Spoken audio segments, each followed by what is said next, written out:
할렐루야, 안녕하세요. 마태복음 21장 공부하겠습니다. 1절. 그들이 예루살렘에 가까이 가서 감난산 벳바게에 이르렀을 때에 예수께서 두 제자를 보내시며 이르시되 너희는 맞은편 마을로 가라. 그리하면 곧 메인 나귀와 나귀 새끼가 함께 있는 것을 보리니 풀어 내게로 끌어오라. 만일 누가 무슨 말을 하거든 주가 쓰시겠다 하라. 그리하면 즉시 보내리라 하시니 이는 선지자를 통하여 하신 말씀을 이루려 하심이라. 일렀을 때 시온의 딸에게 이르기를 네 왕이 너에게 임하나니 그는 겸손하여 낙이 곧 멍에 매는 짐승의 새끼를 탔도다 하라 하였느니라. 제자들이 가서 예수께서 명하신 대로 하여 나귀와 나귀 새끼를 끌고 와서 자기들의 겉옷을 그 위에 얹으매 예수께서 그 위에 타시니 무리의 대다수는 그들의 겉옷을 길에 펴고 다른 이들은 나뭇가지를 베어 길에 펴고 앞에서 가고 뒤에서 따르는 무리가 소리 높여 이르되 호산나 다윗의 자손이여 찬송하리로다. 주의 이름으로 오시는 이여 가장 높은 곳에서 호산나 하더라.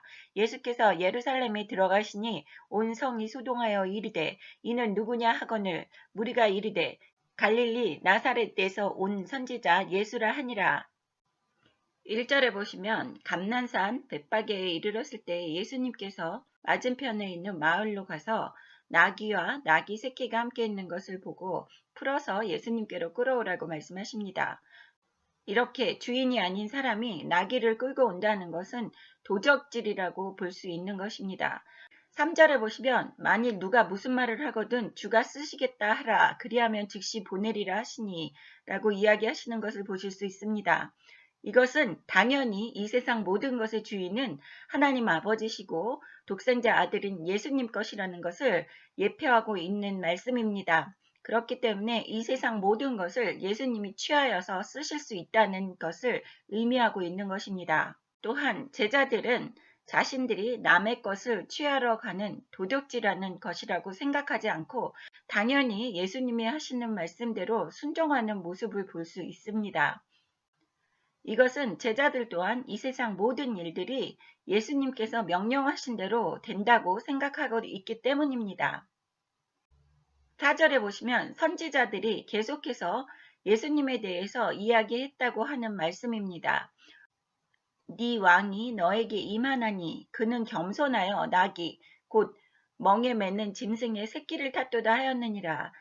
또 6절부터 제자들이 명하신 대로 나귀를 끌고 와서 자기들의 겉옷을 그 위에 얹고 예수님께서 그 위에 타시고 예수님을 따르던 무리들은 그들의 겉옷을 길에 펴고 또 다른 사람들은 나뭇가지를 베어서 길에 펴고 하며 예수님의 입성을 찬송하고 가장 높은 곳에서 호산나라고 찬양하는 것을 보실 수 있습니다. 온 성이 시끄럽게 되었을 때 사람들이 이 사람이 누구냐라고 이야기했을 때 갈릴리 나사렛에서 나온 선지자 예수라 하니라라고 이야기를 합니다. 이렇게 1절부터 11절까지는 예수님이 나귀 새끼를 타시고 예루살렘에 입성하시는 것을 묘사하고 있습니다. 백성들은 오 구원하소서라는 뜻의 호산나를 외치며 예수님을 영접합니다. 이 예루살렘에 입성하시는 예수님은 사복음서에 모두 기록되어 있습니다. 이 나귀 새끼를 타신 예수님은 세 가지 의미로서 볼 수 있습니다. 첫째, 고대 근동에서는 왕이나 통치자들이 전통적으로 나귀를 탔습니다. 예수님은 나귀 대신에 새끼를 선택하셔서 그것을 탔고 입성하셨다는 것은 스스로 왕이심을 암시적으로 선포하십니다. 두 번째는 6월절이 가까울 때에 예수님이 나귀를 타고 예루살렘에 입성하신 것은 예수님 자신이 구약에 예언된 메시아 왕이심을 선포하시는 것입니다. 또한 백성들도 예수님을 호산나 다윗의 자손이여 주의 이름으로 오시는 이여 가장 높은 곳에서 호산나라고 환영을 합니다. 다윗의 자손이나 호산나는 메시아 왕의 도래를 기원하는 칭호입니다. 세 번째, 전통적으로 말은 전쟁과 인간의 교만을 상징하는 반면 나귀는 평화와 겸손을 상징합니다. 더욱이 예수님은 나귀 새끼를 타심으로써 스스로 겸손함을 드러내셨습니다. 이렇게 1절부터 11절까지는 고난주간 첫째 날 예수님이 구약의 예언대로 나귀를 타고 예루살렘에 입성하신 것을 기록하고 있습니다. 12절 예수께서 성전에 들어가사 성전 안에서 매매하는 모든 사람들을 내쫓으시며 돈 바꾸는 사람들의 상과 비둘기 파는 사람들의 의자를 둘러 엎으시고 그들에게 이르시되 기록된 바 내 집은 기도하는 집이라 일컬음을 받으리라 하였거늘 너희는 강도의 소굴을 만드는도다 하시니라. 맹인과 저는 자들이 성전에서 예수께 나오매 고쳐주시니 대제사장들과 서기관들이 예수께서 하시는 이상한 일과 또 성전에서 소리질러 호산나 다윗의 자손이여 하는 어린아이들을 보고 노하여 예수께 말하되 그들이 하는 말을 듣느냐. 예수께서 이르시되 그렇다. 어린 아기와 젖먹이들의 입에서 나오는 찬미를 온전하게 하셨나이다 함을 너희가 읽어본 일이 없느냐 하시고 그들을 떠나 성 밖으로 베다니에 가서 거기서 유하시니라. 12절부터 17절까지는 고난주간의 둘째 날의 기록입니다. 예수님은 성전을 청결케 하셨으며 그 본래의 기능을 회복시키셨습니다. 12절에 보시면 성전 안에 매매하는 모든 사람을 내쫓으시고 돈 바꾸는 사람들의 상과 비둘기 파는 사람들의 의자를 둘러 엎으셨다고 합니다. 많은 교회에 현금 인출기가 설치되어 있는 것을 많이 보실 수 있습니다. 또한 성전에서 매매하는 모든 사람들, 교회 다니는 사람들 중에서 하나님을 정식으로 하나님 아버지로 인정하고 예수의 보혈의 피에 의지해서 죄사함 받고 천국 가기 위해서 다니는 사람들이 아니라 자신의 사업의 번창을 위해서 또 자신의 목표를 위해서 다니는 사람들이 많이 있다는 것입니다. 이렇게 하나님의 성전, 즉 지금 현재에는 교회는 거룩하고 기도하는 곳이 되어야지 된다고 이야기하고 계시는 것입니다. 세속적인 것, 세상적인 것은 절대로 교회 안에 끌어들여서는 안 된다고 이야기하시는 것을 여기서 보실 수 있습니다. 또한 12절에 예수님께서 하나님의 말씀에 불순종하고 죄에 대해서는 이렇게 진노하시고 무섭게 돌변하시는 예수님을 보실 수 있습니다. 우리는 예수님께서는 항상 온화하시고 평화로우시고 자비로우시고 사랑으로 모든 것을 덮을 것 같지만 12절에 보시면 사람들을 내쫓으시고 의자를 둘러 엎으시고 하시는 이러한 거친 모습 또한 예수님이 보여주고 계십니다. 이 뜻은 죄에 대해서는 관대한 예수님이 아니라는 것입니다. 13절에 예수님이 하신 말씀을 현재를 살고 있는 우리들에게도 똑같이 하고 계시는 말씀입니다. 하나님의 교회를 강도의 소굴로 만드는도다 하시니라 라고 한탄하고 계십니다. 14절에 보시면 맹인과 저는 자들이 성전에서 예수께 나오매 고쳐주시니 그래서 대제사장과 서기관들이 예수님께서 하시는 이러한 기적들과 또 성전에서 사람들이 어린아이들이 예수님께 호산나 다윗의 자손이여 라고 찬송하는 것을 듣고 불쾌하게 여깁니다. 하지만 16절에 예수님께서 어린 아기와 젖먹이들 입에서 나오는 찬미를 온전하게 하셨나이다 함을 너희가 읽어본 일이 없느냐 하시고 라고 이야기하십니다. 이것은 구약에서 시편 8장 2절에 주의 대적으로 말미암아 어린아이들과 젖먹이들의 입으로 권능을 세우시며 이는 원수들과 보복자들을 잠잠하게 하려 하심이니이다 라고 기록되어 있는 것을 너희는 읽어보지 못하였느냐라고 책망하시는 예수님을 보실 수 있습니다. 18절 이른 아침에 성으로 들어오실 때에 시장하신지라 길가에서 한 무화과 나무를 보시고 그리로 가사 잎사귀 밖에 아무것도 찾지 못하시고 나무에게 이르시되 이제부터 영원토록 네가 열매를 맺지 못하리라 하시니 무화과 나무가 곧 마른지라 제자들이 보고 이상히 여겨 이르되 무화과 나무가 어찌하여 곧 말랐나이까. 예수께서 대답하여 이르시되 내가 진실로 너희에게 이르노니 만일 너희가 믿음이 있고 의심하지 아니하면 이 무화과 나무에게 된 이런 일만 할 뿐 아니라 이 산더러 들려 바다에 던지리라 하여도 될 것이요.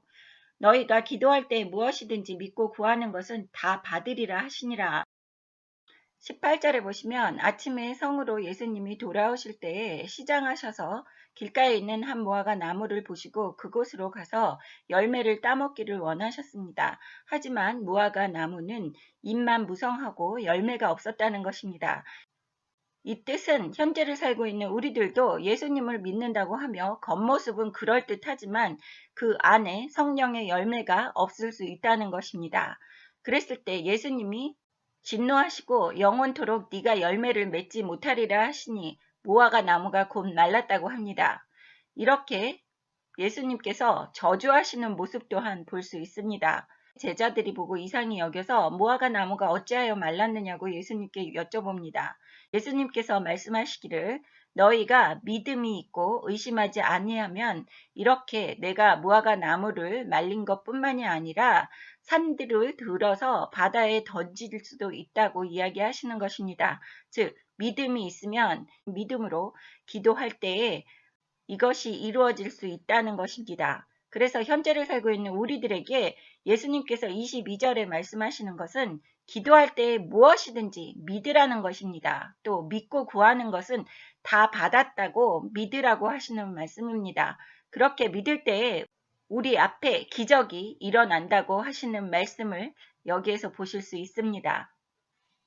23절 예수께서 성전에 들어가 가르치실 때 대제사장들과 백성의 장로들이 나와 이르되 너가 무슨 권위로 이런 일을 하느냐 또 누가 이 권위를 주었느냐 예수께서 대답하시되 나도 한 말을 너희에게 물으리니 너희가 대답하면 나도 무슨 권위로 이런 일을 하는지 이르리라 요한의 세례가 어디로부터 왔느냐 하늘로부터냐 사람으로부터냐 그들이 서로 의논하여 이르되 만일 하늘로부터라 하면 어찌하여 그를 믿지 아니하였느냐 할 것이요 만일 사람으로부터라 하면 모든 사람이 요한을 선지자로 여기니 백성이 무섭다 하여 예수께 대답하여 이르되 우리가 알지 못하노라 하니 예수께서 이르시되 나도 무슨 권위로 이런 일을 하는지 너희에게 이르지 아니하리라.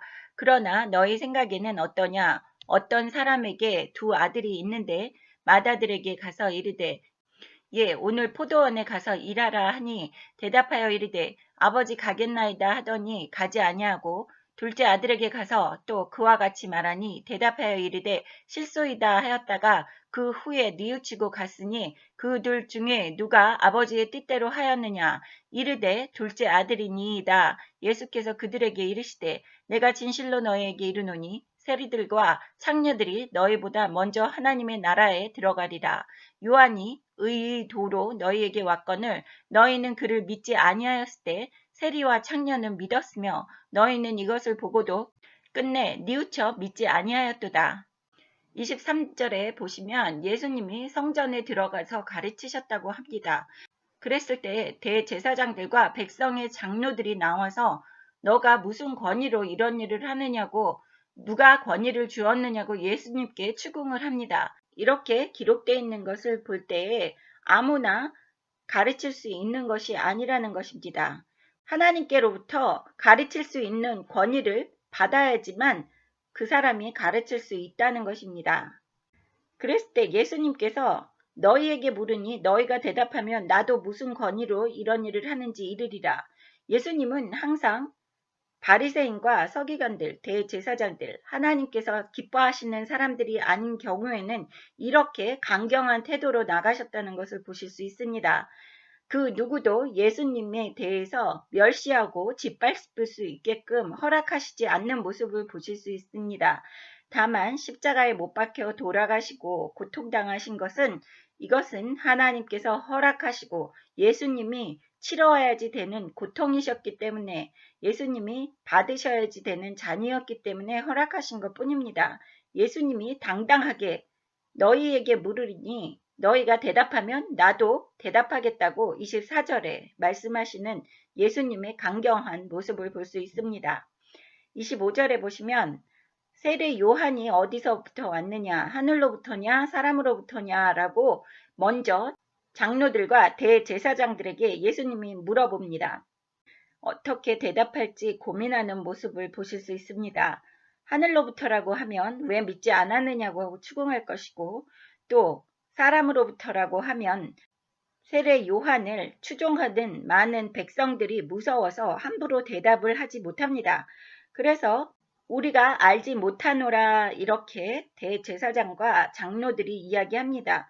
그랬을 때 예수님께서도 너희가 이렇게 대답을 안 하기 때문에 나도 무슨 권위로 이렇게 성전에서 가르치고 기적을 행하는지 나도 모르겠다라고 당당하게 맞서는 예수님의 모습을 보실 수 있습니다. 또 예수님께서 그들에게 물어보십니다. 어떤 사람에게 두 아들이 있는데 첫째에게 포도원에 가서 일하라고 이야기했을 때 첫째는 가겠다고 순순히 순종하는 모습을 보이고 두 번째는 가서 일 안 하겠다고 버팅기는 모습을 보입니다. 하지만 첫 번째는 순종하는 모습이었지만 실제로 행동에 옮기지 않았고 두 번째는 불순종하는 모습이었지만 그 두 번째 아들은 뉘우치고 포도원에 가서 일을 했다고 합니다. 그랬을 경우에 이 두 아들 중에 누가 아버지의 뜻대로 한 것이냐고 물어봅니다. 그 사람들이 대답하기를 두 번째 아들이라고 이야기합니다. 그때 예수님께서 진실로 너희에게 이르노니 세리들과 창녀들이 너희보다 먼저 하나님의 나라에 들어가리라 라고 이야기하시는 것은 이렇게 첫 번째 아들처럼 순종하는 모습만 보이고 행실로 옮기지 않는 것보다 세리와 창녀들은 처음에는 불순종하며 죄악을 저질렀지만 뉘우치고 회개하는 모습을 보였기 때문에 대제사장들과 장로들보다 자신들이 옳다고 생각하는 사람들보다도 먼저 하늘나라에 들어간다고 이야기하시는 것입니다. 또 32절에 예수님께서 요한이 의의 도로 너희에게 왔거늘 요한이 하나님의 뜻대로 너희에게 왔지만 너희는 요한을 믿지 않았다고 이야기하십니다. 하지만 세리와 창녀는 믿고 너희는 순종하는 모습만 보이는 대제사장과 장로들은 보고도 끝내 뉘우치지 않고 믿지도 아니하였다고 합니다. 33절 다른 한 비유를 들으라. 한 집 주인이 포도원을 만들어 산 울타리로 두르고 거기에 집 자는 틀을 만들고 망대를 짓고 농부들에게 새로 주고 타국에 갔더니 열매 거둘 때가 가까움에 그 열매를 받으려고 자기 종들을 농부들에게 보내니 농부들이 종들을 잡아 하나는 심히 때리고 하나는 죽이고 하나는 돌로 쳤거늘 다시 다른 농부들을 처음보다 많이 보내니 그들에게도 그렇게 하였는지라. 후에 자기 아들을 보내며 이르되 그들이 내 아들은 존대하리라 하였더니 농부들이 그 아들을 보고 서로 말하되 이는 상속자니 자 죽이고 그의 유산을 차지하자 하고 이에 잡아 포도원 밖에 내쫓아 죽였느니라. 그러면 포도원 주인이 올 때에 그 농부들을 어떻게 하겠느냐. 그들이 말하되 그 악한 자들을 진멸하고 포도원은 제때의 열매를 바칠 만한 다른 농부들에게 새로 줄지니이다. 예수께서 이르시되 너희가 성령의 건축자들이 버린 돌이 모퉁이의 머릿돌이 되었나니 이것은 주로 말미암아 된 것이 아니요 우리 눈에 기이하도다 함을 읽어본 일이 없느냐. 그러므로 내가 너희에게 이르노니 하나님의 나라를 너희는 빼앗기고 그 나라에 열매 맺는 백성이 받으리라. 이 돌 위에 떨어지는 자는 깨지겠고 이 돌이 사람 위에 떨어지면 그를 가루로 만들어 흩으리라 하시니 대제사장들과 바리새인들이 예수의 비유를 듣고 자기들을 가리켜 말씀하신 줄을 알고 잡고자 하나 무리를 무서워하니 이는 그들이 예수를 선지자로 알미었더라. 33절부터 예수님께서 포도원의 비유를 말씀하고 계십니다. 한 집 주인이 포도원을 만들어서 농부들에게 새를 주고 타국에 갔습니다. 열매를 거둘 때쯤 열매를 받으려고 자기 종들을 농부들에게 보냈습니다. 하지만 농부들은 그 종들을 심히 때리고 하나는 죽이고 하나는 돌로 쳐서 다른 종들을 처음보다 많이 보냈다고 합니다. 이것은 하나님께서 선지자들을 하나님의 말씀을 전하고 또 하나님의 말씀에 순종하게 하기 위해서 보내셨지만 죽임을 당하고 고통을 당했다고 이야기하십니다. 그래서 36절에 다시 다른 종들을 처음보다 많이 보냈지만 그때도 농부들은 즉 이스라엘 백성들은 다시 선지자들을 죽이고 핍박했습니다. 37절에 자기 아들을 보내매 즉 예수님을 보냈다고 하시는 말씀입니다. 하나님께서 독생자 아들 예수를 보내면 이스라엘 백성들이 예수님을 존대할 거라고 생각을 하시고 보냈지만 농부들은 아들을 보고 상속자이기 때문에 죽이고 우리가 그 아들의 유산을 다 차지하자고 음모를 꾸며서 죽였다고 합니다. 그랬을 때 포도원 주인이 올 때, 이 마지막 때에 하나님께서 심판하실 때에는 어떻게 할 것이라고 생각하느냐고 물어보십니다. 33절부터 46절까지는 예수님은 이사야서 5장 1절부터 7절까지의 비유를 자신의 의도대로 사용하셨습니다. 집주인 하나님이시고 포도원은 이스라엘에게 맡겨진 사명과 하나님의 축복입니다. 농부들, 즉 이스라엘의 지도자들과 종들, 이스라엘의 선지자들을 이야기합니다. 실과를 맺는다, 열매를 맺는다는 것은 하나님께 대한 순종입니다. 43절에 그러므로 내가 너희에게 이르노니 하나님의 나라를 너희는 빼앗기고 이스라엘 백성들은 빼앗기고 그 나라의 열매를 맺는 그 나라, 하나님의 나라의 열매, 하나님께 순종하는 백성들이 그 구원을 받는다고 이야기하시는 것입니다. 44절은 돌 위에 떨어지는 자는 깨지겠고 이 돌이 사람 위에 떨어지면 그를 가루로 만들어 흩으리라 하시니 이렇게 해도 죽고 저렇게 해도 죽는다는 말씀입니다. 즉 하나님의 말씀에 불순종하면 어찌됐든지 간에 멸망의 길로 간다고 이야기하시는 것을 보실 수 있습니다. 45절은 대제사장들과 바리새인들이 예수님의 비유를 듣고 자신들에게 하는 이야기인지를 알고 예수님을 잡고자 했지만 예수님 주변에 있는 무리들이 예수님을 선지자로 알고 있었기 때문에 무서워서 예수님을 그 자리에서 잡지 못했다고 합니다.